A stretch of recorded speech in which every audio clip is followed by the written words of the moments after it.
Hello guys, it's gonna be my first vlog today અને આજનું અહીંયા ટેમ્પરેચર છે -10 ડિગ્રીઝ, ફીલ્સ લાઈક ઓલમોસ્ટ. અને આ હું તમને બતાવું. અને આ જો આ દેખાય ચારે બાજુ એકલો નકરો સ્નો પથરાઈ ગયેલો છે. પછી આ જે સ્નો પડે અને એના પછી આ બધો કીચડ બની જાય. આ જો આ બધો કીચડ અને આ રસ્તા ખાવા આવી રીતના ભરાઈ જાય બધા. અને આ થઈ ગયા બધા સ્નોના ઢગલા.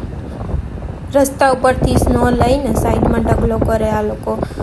અને સાથે વિંડી પણ એટલું જ છે, બહુ જ. અને બીજી વસ્તુ તમને બતાવું કે 2 દિવસ પહેલાં ફ્રીઝિંગ રેન પડ્યો, એટલે કે જુઓ વરસાદ પડે અને એનો આઈસ બની જાય, આખું આઈસનું લેયર થઈ જાય.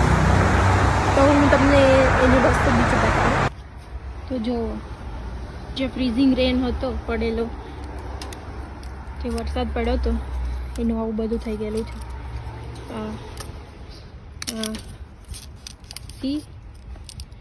એટલે ઇવન આ ડાળી પર પણ આવો સ્નો જામી ગયો છે. આ જો, અને આ ઉપર તમને દેખાતું છે આ જે રૂફટોપથી નીચે જે પાણી પડે એ પણ જામી જાય એમ. અને આ જે બહુ આની ધાર હોય છે, પણ એક્સિડેન્ટલી તમે ચાલતા ચાલતા જો માથે પડી તો ખતમ, બહુ જ વાગે, બહુ જ.